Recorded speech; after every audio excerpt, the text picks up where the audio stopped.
This is the Fitzy and Whipper with Kate Ritchie podcast. Hello, it's Fitzy and Whipper with Kate Ritchie, and welcome to the Tuesday podcast. We're talking about Vegas now. We've all... I tell you what. Never been, mate. Kate, you're over there for work. Gosh, didn't get much sleep on that one, did you? I can't really remember, but I do remember it was right up there with the worst week of my life.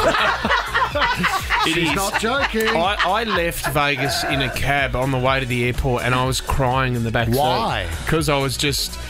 I was over the place. Did something bad happen? Yeah. Yeah, Yep. I think you I had couldn't to come back and work with you the next day. Doesn't make sense. You couldn't have two, more varying forms of attitude. Yeah. The attitude you fly into Vegas with, Yep. and the attitude you fly out with. Exactly. It's crazy. And there's been a group of Aussies that have been banned from Las Vegas, not just one casino, but Las Vegas for life. You'll find out why in the podcast. The Fitzy and Whipper with Kate Ritchie podcast. Tommy, got an idea for wrap-up of the week. Oh, yeah. Get him on. All right. Drake's son, Adonis, 6 years of age. His name is Adonis? Adonis. Oh, wow. So, What has he got to do with a Greek god? Drake took to Instagram yesterday to say that Adonis, 6 years of age, has released his first single. No way. Drake said he's written all his own lyrics. He's done it all himself. Who's mum? Do we know who mum? Rihanna, I think. I don't think so. I don't One think so, night mate. stand, and I think he Yes, it denied that the baby was his initially, did a paternity test, and he has now confirmed that is my baby, and you'll see them at basketball games together. Don't look anything alike, He's but just- Adonis does have an afro. He's very cute. He's very Oh, cute. You're an bless him. Adonis. Well, that's good that Drake has stepped up. Do Is you it wanna- a kid's song, mate? Or is No. it like a rap song? It's a good beat. Little Esso has put it together for him, produced by Little Esso, and he's just written his own lyrics. It's called My Man. Here's the chorus. Don't talk to my man like that. I like it when you like it. My man. My man. It's terrible. It's good. Don't talk to my man like that. Is it any worse than I what we've like heard? it when you like it. My man. Is that it? Mate, that's the chorus. All right, okay, so then Drake's basically said to him, well, it doesn't have to rhyme, you can write down anything, you can rap about anything that you want. Uh-oh. So there's an iPad in there, you know, all this kind of stuff. Collecting Pokemon. Yeah. No, you're not Adonis. Oh, sorry. Let's have a listen to the lyrics. I was waiting for this moment to arrive. I was driving in the car and I matched my car. I was playing on my iPad and I broke my iPad. Cool. I'm going to my house, seeing my dad. I'm saying hi to my dad and I have to go change. I'm playing basketball. This is how much I want to record. 10,000 days and I know. Huh? 10,000 weekends and you know. 10,000 hours and you know. Yo. 10,000 everything and you know. And you know how much. He's Adonis. I actually It's really good. like it.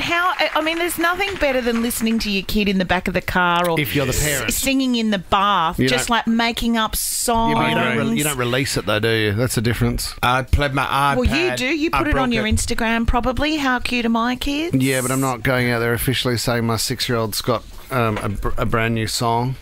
What? I play. I'm on my iPad. I broke my iPad. You just take your kids out fishing and show everyone that they I'll catch write fish. I'll write a rap About fishing? about fishing. About fishing. Get the kids Okay. to drop a beat, man. Yeah, that'll be good. I caught a flathead, then I caught a squid, then I caught a flounder. Tom. I wish I wasn't Tom. his kid. What's happened? Has the weather sent everyone a bit? Or is it just me? Everyone. I think it's Is you. it me, is I it? think it's your haircut. What do you mean? I think, Yeah, it's very Ace Ventura. We need to. What's wrong now? We need to get Alrighty can't then. we get a hairdresser? Yeah, I know. Can't get a hair. Surely. Well, no, his last one, unfortunately. His last one's gone missing after his... Talal? No, it's Talal from the corner store. He cuts your hair? Yeah. Well, his guide dog passed away, unfortunately. His last He's not blind. You need a haircut. No, I'll I don't. I'll It looks cut good. Your hair. I'll cut your hair. You don't do We haircuts. should do that on air. I'll cut his hair. No. If you've been waiting to skip school holiday crowds for your next trip, now's your chance. Take a sneaky weekender with whatif.com. Just imagine all those empty beaches. Book accommodation and more on the What If app. What if it's Aussie for travel? A birthday trip to Las Vegas by a group of Australian guys have turned sour. No, has really? turned sour. Three of them have copped lifetime bans from Las Vegas. Don't tell me they gambled. What could you possibly do in Vegas Good question. that would make them shut you out forever? Because I thought Vegas was one of those places where anything goes. Yeah. And it's where you go to do all the things you can't do at home. Well, I've it's- seen The Hangover. You can do anything there. The one thing I have learned about Vegas is that all casinos, even though it's quite competitive against each other, they all talk to each other. So if someone gets booted from one casino, they all tell each other, they send information, and then you can't get into another casino. Right. Okay, so this is the guy, one of the guys that's been booted from Las Vegas forever, has landed back in Australia, and he had a video for all of his friends. What's up there, lads? I've been asked for give a little recap on Vegas. We copped 5 lifetime bans. Bellagio, Caesar's Palace. Yeah, it wasn't good. I'm not going to get into it too much because we're actually still dealing with the charges. I don't want to thing up because we're looking at a lifetime ban from the States, which isn't good. And we spent two nights in Clark County, one of America's prisons, which someone actually told me after was one of the worst prisons in America. Back in Melbourne now, safe. Boys are back up in Goldie. Everyone's chilling now, but let me tell you, Vegas copped a hiding. Tommy. Sounds like Max from Traffic Day. Tommy, you've got one job to do in the next week. Yeah, book a trip to Vegas. No, get him on the show. Apologies, yes. No, he's... Find out when the legal issue is over, Yeah, and then I come want to on. know what they did to get banned from 5 casinos. Yeah. I think these boys like to talk about themselves a little bit too much. I don't care. I don't think we really want to promote. I want Why to know not? what Get they them did. and the ones from the Goldie, get them on a plane down Yep. here. Fly 'em in, Tommy. Thank you, Vegas Story Red Room. The Fitzy and Whipper with Kate Ritchie podcast. Troy Sivan there, Rush. How good is that song? How good is Trozdog? He is flying at the moment. I don't think you can. You told me off when I put it in the rap, didn't you? When he was in here, Troy Sivan Oh, you came have to rap. said it to him. And I called Okay, him so it's Trozdog. a cute And he little loved it. nickname. Trozdog. Yeah, it's fine to have I think nicknames it's with the friends. first time any Troy's been called Trozdog. Trozdog. Oh no! Whatever makes Got the yourself laugh, giggles. mate. Oh no! Are you He needs a laughing rest. about this I or think something I else? think this diet is finally starting to catch up to the big fella. He's so hungry. He is so Thinking about the Trozdog. surprised he hasn't driven himself to the emergency department. Well, that happened last time. Yes. And I had to get a chicken pie and a Mars bar, and I was back. Let's move on, guys. Let's talk about the Everest. We took a great phone call from a girl earlier, and they just couldn't believe how great the day was. I mean, the prize money of $20 million, and the winner on the weekend, think about it, was the name of the horse. But this is extraordinary. A bloke has placed a bet, and the odds of winning this bet was 480 million to 1. It's crazy. 480 million to 1. All he had to do was guess the correctly selected places of all 12 sprinters in the race. Oh, wow. I mean, the big one for Melbourne Cup is people picking the first 4 races. Yeah. That's tough. This guy's picked 12 in a row? 12 in a row. So he has picked the order of the entire field. How do you do that? I mean, I'm not comparing Everest to Melbourne Cup, but they're big races. Yeah. Is the Everest like the Melbourne Cup, where they say you just can't pick it, or is I there know what you an mean, obvious sure. winner? I mean, it's a different race because they're sprinters, and the Melbourne Cup is a stayer. That's over 3,200 metres. How long's the Everest? I don't know. It's quick. 1,200. 1,200, It's a sprint. So does that mean he wins $480 million because he put $1 on? No, he didn't. So the other question would be, how many orders did he do?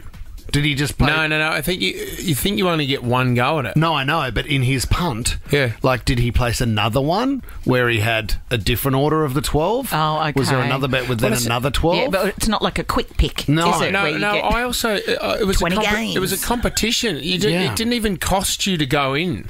So, like, it was a Oh, no, competition. you're right. For all, He didn't even bet any money. for account holders, it was just a random entry because you're part of the app. Tell everyone have a go. He's won $10 million. for without even putting a bet on. $10 Kate. million. This goes to show with competitions and that if you just make the effort, sometimes you can snag it. That is so positive, but it's not true. Yeah, but it is. No, but it's like remember the people that used to go through magazines and fill out all their details. I did that. And I did that for a while. did you really? Mm-hmm. There's professional people out there who just enter every competition. Yeah. Online, in magazines. And I won from Coles. I won from Coles Supermarket. And Curtis Stone for a day. Yeah, I did. And we played golf. We went jet skiing. No, I won an unreleased Michael Jackson album. Unreleased. What was Yeah. the album? I don't know what it was. It wasn't. It wasn't Jason Jackson. Buy My Glove, was it? That No. was unreleased. No, it was a single on cassette as a kid, and I was so excited that I had a track no one else did. Well, And that I- was a lie. what do you no mean? one is going to give a kid who entered a competition a track by Michael Jackson that no one in the whole wide world has except for him. because it hadn't come out yet. Yeah, but They're not giving it to you. Yeah, and Yes, how they did. How does Coles get the rights to an unreleased Michael Jackson track? It was a Pepsi competition, and you said it was Coles. Yes, but I was buying my Pepsi at Coles, and you had to enter through Coles, and I won a cassette tape with a song which was an early release to the winner, Kate. What was it called then? If it was so I don't cool, know, mate. mate. You're Black a Michael and Jackson white. fan. It's not black and white. Dangerous. Oh, what a load Have you got the audio? Because I couldn't believe when I met Jason Jackson, who obviously knows more about Michael Jackson than anybody else. I know Jason. I met He's Jason, a Campbelltown boy. And I went round to the Yes. house, and him and I sat on a swing, and we sung Ben together, which was the song. And here we go. The two of us need look no more. We both found what we were looking for. With a friend to call my own, I'll never be. I was doing a wee at the same time. Was it? What kind of chair was it? We'll see. You've got a friend in me. Oh, look at that voice. Got a friend in me. That's good. I'd rather listen to Jason Jackson sing it than you, to be honest with Better you. than good. I mean, the two of us there. If you want to go and... Why have Jason Jackson and I not performed together at, say, Rudy Hill or... Did I tell you I opened the White Elephant store, the White Elephant shop store in Generic Street, I think it was, in Campbelltown with Jason Jackson. And I'm sure the local paper in Campbelltown, either the Advertiser or the Chronicle, I think it is, they would have a photo, because I've got the newspaper clipping of Jason and I standing out the front of the White Elephant store or holding With his second-hand clothes going, come on down. That was... And I would have you- been have about you- 15. Have you got Michael Jackson tagging a train with a Posca? That's got to be in there. When did you do that? No, so Jason Jackson, did you go to the house? Have you seen the animals? Like, his dad has built all the animals. Oh, no, I've heard about him. Yeah, this is him writing a letter to Bubbles.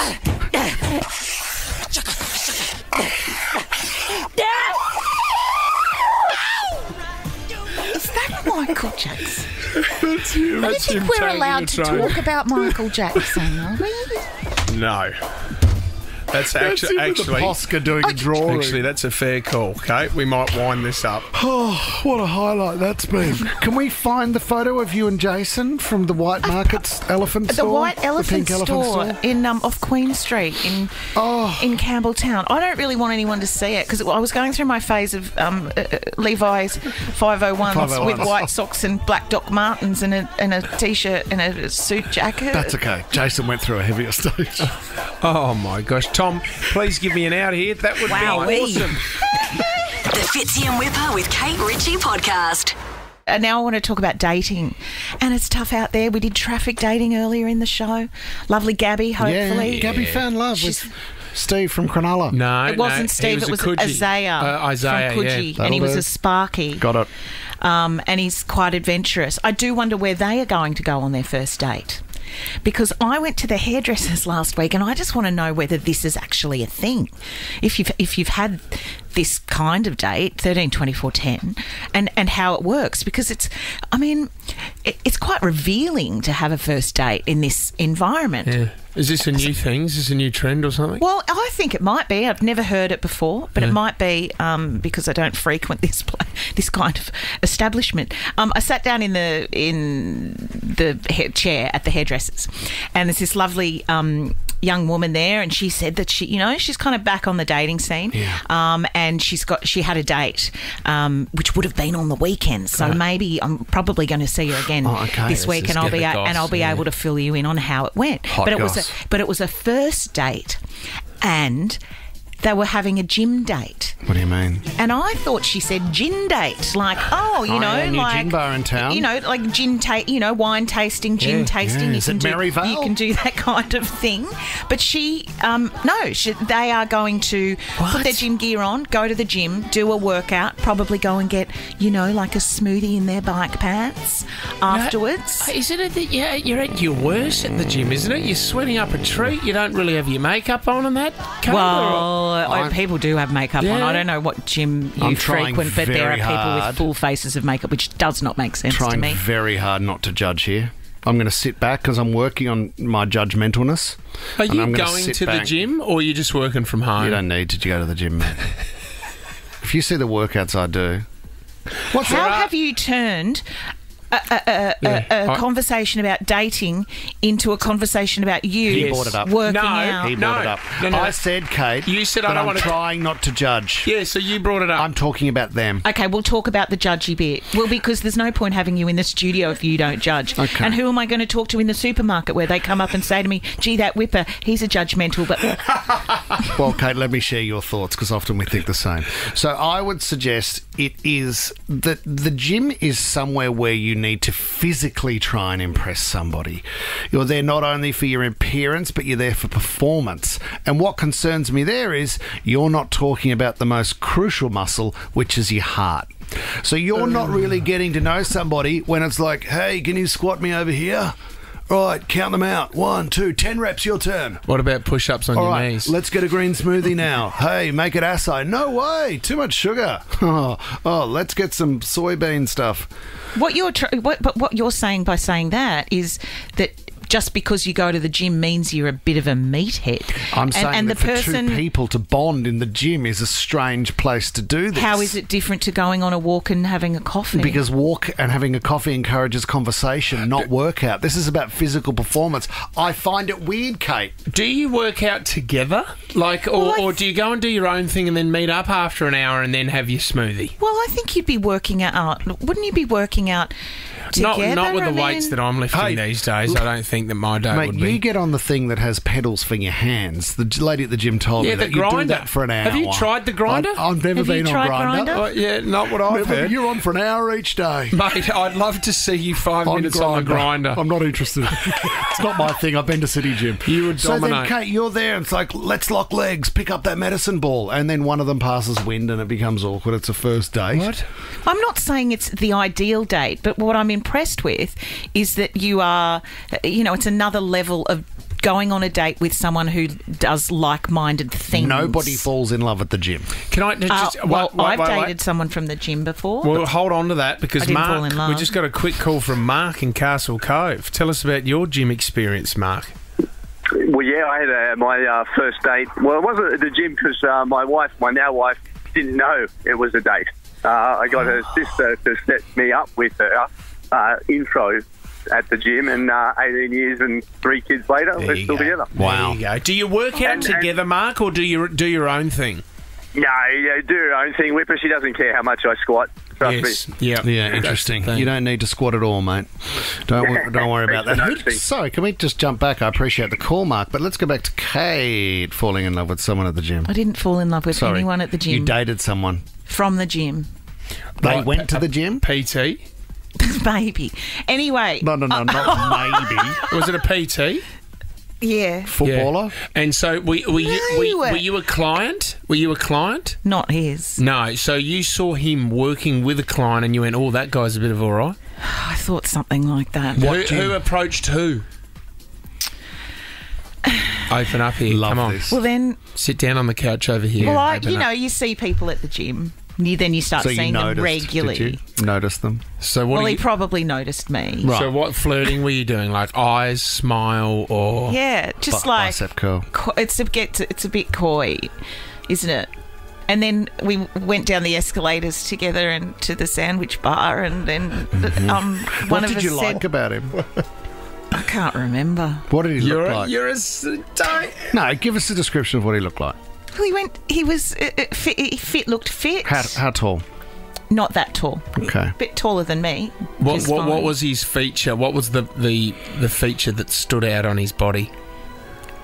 I'm not having this conversation. Abs or arms? This is not a This isn't a arms. This isn't a conversation that is. Where was the first This kiss? is so long ago. Where was the first kiss? What I'm saying is, No. you can meet people. Not interested. You can Where meet did you people kiss him? at the gym. Let's go to Mark. We've spoken to Mark. No, you can't go to Mark. We can take more calls though. I think we should. Have you done a gym day? Did you kiss him at the sandwich bar? Did it work out? Like, does it make sense, or is it? Was he a good kisser? Is it awkward? I can't remember. Six pack on his tongue? I don't look back. I'm always looking forward. Well said. Kate's revealed to us that she was flirting with a guy, a PT at a gym. No, but that was a very long time ago. What I'm saying is you can meet people at the gym, Fitzy, and we don't need to recap that bit. We're going to Sophia in Bass Hill. Did you have a gym date? So I had a fitness-related date. I basically was speaking to a guy. Yeah. I decided we would meet up at the bottom of the 1,000 steps of Kangaroo Point in Brisbane. Hot. We met each other, said hello, and basically he turned around and says to me, "Oh, you're not as thin as I thought you would be." And I thought, okay, fair enough. So as we continue to ascend up the stairs, he's starting to get out of breath, huffing and puffing. I turned around and said, "What's wrong, mate? You're out of breath. You're all good. You're not as thin as you thought you were." Got him. It was horrible. And Sophia, did it go any further, or you realised this guy was a turkey from the word go? Oh, I took him all the way up and down the stairs, and I was giving him crap for it. Good on you. You roasted him. Yeah. You roasted the turkey. The thing is, though, it's at the gym I find it hard. Where do you look? Because there's people everywhere. You don't want to be looking at anyone's direction. You just look in the mirror. You basically got to... You don't go to the gym. You basically just have to look down and do your own thing, Kate. Well, that might not be good for your neck. No, that's true. I think you can look at people at the gym. It's when you start staring at people at the gym. There's difference between glancing and staring. And stalking. Because, the other thing that happens too, if you've done a big workout, you might be sore, which you might then go for a massage. I know John Travolta... he would get massages quite often and the towel would fall off. I think the show's over. His upper hamstring was very tight. And there Get back it to is that when tomorrow. they start to wind up the show. Very tight on the upper hamstring. The Fitzy and Whipper with Kate Ritchie podcast. You want to talk about bank robberies? Let's do this. Take the money and run, guys. Get it. Can I just clarify a couple of things about bank robberies? If you're going to do it, you're going in there with a little note, aren't you? And you're going, "Hey, give me all your money." But is it true that all the bags, like in the safe, if they get into the safe, they've got that explosive paint or ink in them? I'd say so, yeah. Because it goes off, doesn't it? Does it just go off in the bag when you run out the door? How do you trigger the ink bomb in the bag, the paint bomb? This is from the movies. No, this is true. No. Tommy, I'm right, aren't I? Yeah, it's called intelligent banknote neutralization. So it covers the money in paint, does it? Yeah. Because I thought the idea was almost like Hansel and Gretel leaving breadcrumbs. I thought that you then follow where the paint was dripping. No. They put like breadcrumbs. Here's another breadcrumb. He must have gone down this road. I thought that's what it was. No, can I throw this out there? I just want to say, and I know... Go on, say it. It is really, really bad, and obviously there's a lot of people that are traumatised by bank robberies because they're tellers or they may have been in the bank and the way that...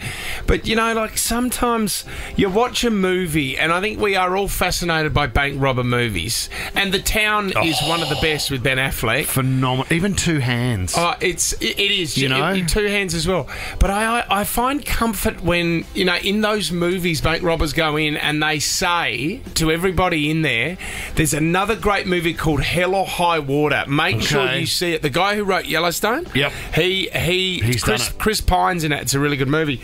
They walk in and they say, we are not here to hurt you. We're here to take the money from the bank. The bank is taking money from you, and we're going to take that money back. And I sort of go, hey, he's got a really good point there. I'm going to lay on the ground with my hands by me. It's over there, mate. The key's on the ground. And it's good when they come in and they take out the cameras.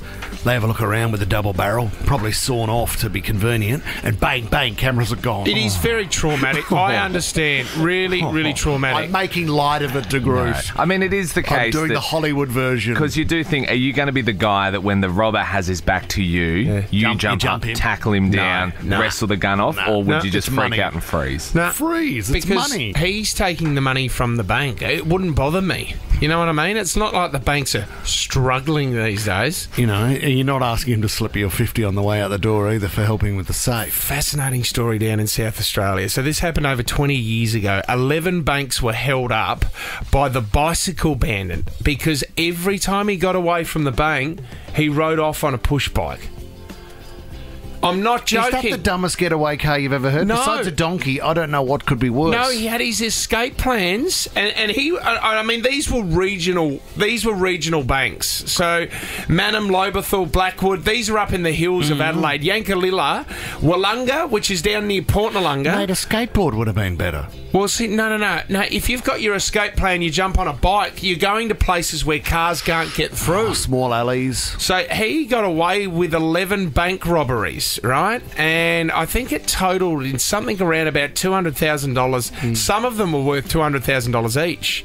He's now the fastest Uber driver you can get. Never got Uber caught. rider. Never got caught for 20 years. He's just been arrested.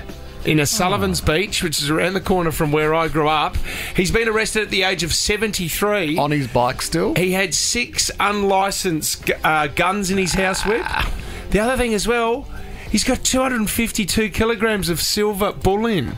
Has he? Yeah, he just bought silver. Go for gold, mate. Won't take up so much storage space. Oh, I wonder why he did go silver. I don't know. Is gold like... Does that... well, does he want to melt it down or make something? Why is he investing in silver? So, I just... Well, he's on a bike. What am I talking Surely about? after He didn't enough... want gold and he didn't want a car. After enough time...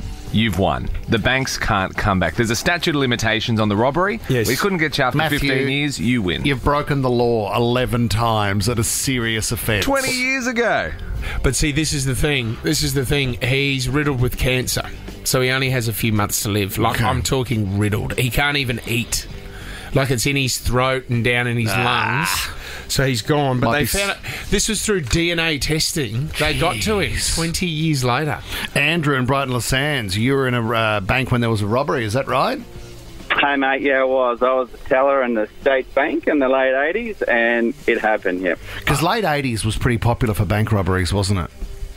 Well, I don't know. Yeah, well, it was, yeah, because we used to have photos of robberies in the back, you know, in the staff room of look out for the, you know, this sort of happened, and yeah. And what happened, Andrew? Talk us through the event. Well, those were the days, you know, the fly-up screens. I don't know if they have them anymore, but we had those, and we'd test them every morning, and they used sort of explosive charge, and bang, the things would fly up. So we'd test them every morning, so we were pretty comfortable with it. Anyway, this guy came up, put a note over the counter and said, you know, give me all your cash. And he put a bag there. It was like straight out of the movies, and I just hit the button. And the screens flew up. Yeah. And then, I don't know, I was stupid. I think I was 19 or something, and I ran out the front door, crash tackle. This is in Clarence Street, the State Bank in Clarence Street. Yeah. And I tackled this guy across the road, very fast, and I don't know why I did it. It must have been adrenaline. Then next thing you know, 2, 3, 4 tradies came over and just dropped the boot in, and then the cops came and he was caught. It was all pretty uneventful. Wow. Have you ever seen him again since, Andrew? Did you know what his Did you see what his sentence was? No, I couldn't care less. I forgot about it the next day. Yeah. Really. Did the bank reward you in any way, Andrew? Not only have you saved the money, all right, of the... No, not in those days, mate. There was nothing. It was well done, bit stupid, but well done. So, well done, so what are you told in those situations? Like, if you couldn't get that screen up, Andrew, were you always just going to hand over the money, or...? I probably should have. Yes. Yeah, the rules were that you really, but there was no gun or anything like that. It was just a, dumb robber. Really a bit of a clown. Because remember, Andrew, those screens, those pneumatic screens that would fly up, there was one guy who tried to climb over the top. And he got caught, didn't he? And he got caught on the neck. And he never robbed another bank. Right. He went to sleep that day. No, they're brutal. I mean, when we would test them in the mornings before we opened, all the girls would just go, okay, go. And they'd be out the back. Jeez. Yeah, they are brutal. As Brenda is making a tea in the back room, she's like, oh, what the hell is that? Screen test time. Supposed to warn us. Andrew, appreciate you opening up. We're getting a couple more calls. Alison in Regentfield. What happened, Alison? Yeah, so, early 80s, I was just a young teller working in the State Bank at Mount Druitt, and, a guy came in, stood very patiently in line until it was his turn to be called to the counter, and proceeded to pull out his double-barrel sawn-off shotgun. My gosh, straight into your face, Alison? Yeah. So, myself and a couple of other young tellers, absolutely terrifying at the time. Yep. Yeah, absolutely traumatic. So, basically we just threw anything that we had in the drawer at him.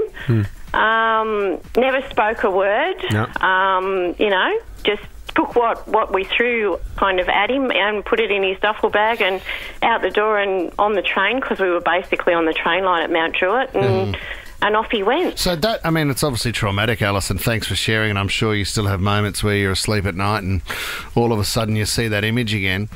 It's just, awful. It'll probably never leave you. But it would be interesting to know, too, in that moment, because your reaction would be to freeze. But then you go, okay, well, I need to do something here. Did you think about then moving to the safe, or... Absolutely not. And I don't think he was actually... I think he was probably just a druggie, Desperate, and was just happy to get whatever he could get and get out of there. So were you informed later on? Did they bust him? Did they know who he was? No, never found him as far as I know. He just, hopped on the train and off he was gone. And did the bank look after you, Alison? Oh, the bank were brilliant. Yeah, absolutely brilliant. I just remember how terrifying it was, like leaving work that day and, having to walk down a corridor to your car, and how terrified the staff were at the end of the day. I bet. And that's the thing. Look, I did say before, and look, traumatic experiences like this will live with people forever. Definitely. And I didn't want to glorify it in any way, but you do see movies of people saying, look, we're not here to hurt you. Just give us all the cash. It's not always like that. Ali in Penrith, what happened with you, Ali?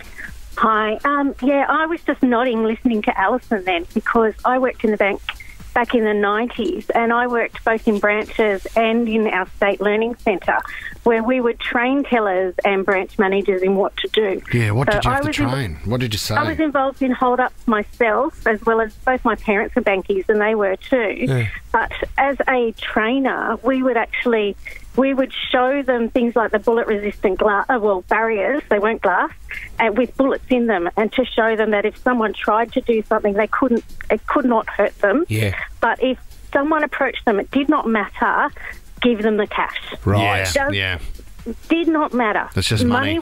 It's just money. People's lives were worth way more than money. But at the end of the day, you have no idea how you're going to react. No. Does not matter. No. And the proof is in the pudding. And when I got held up, I had a customer come to me, and I would tell new tellers this. Yep. And I said, I can give you all the training in the world, but at the end of the day, when you are approached, you do not know what you're going to do. No. I had a customer come to me. He handed me a note. He showed me the knife, and it was a rather large knife. It wasn't a gun. Yeah. And I laughed in his face. What? I know. That was your first reaction, Ali? My first reaction was I laughed in his face. Deliberately, strategically, or you just thought he's put a knife to a gunfight? That was my body reaction. Oh, my God. And what was his reaction, Ali? He kind of looked at me and he pushed the note further at me and he tried to demand money, and I panicked. And so he turned around, and what I didn't realise was one of the other tellers in my branch pressed the alarm. Right.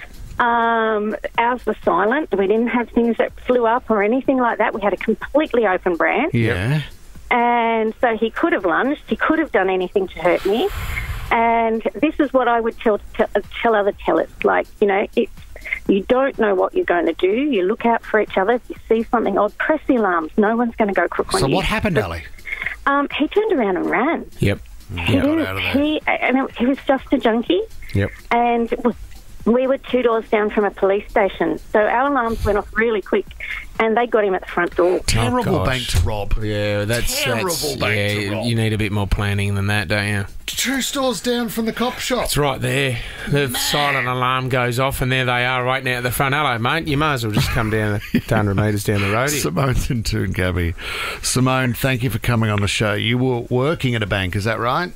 Yeah, I worked at the State Bank, and wasn't held up. It was a snatch and grab, and I think like the others, it's just someone trying to get a quick buck, and happened to pick one of our customers that have a lot of money that happen, you know, their deposit is like a business deposit, which was fairly reasonable size, and the next minute it all happened so fast, and we did have all the screens and all the alarms and everything, but it just happened so fast you didn't get to trigger any of that type of stuff.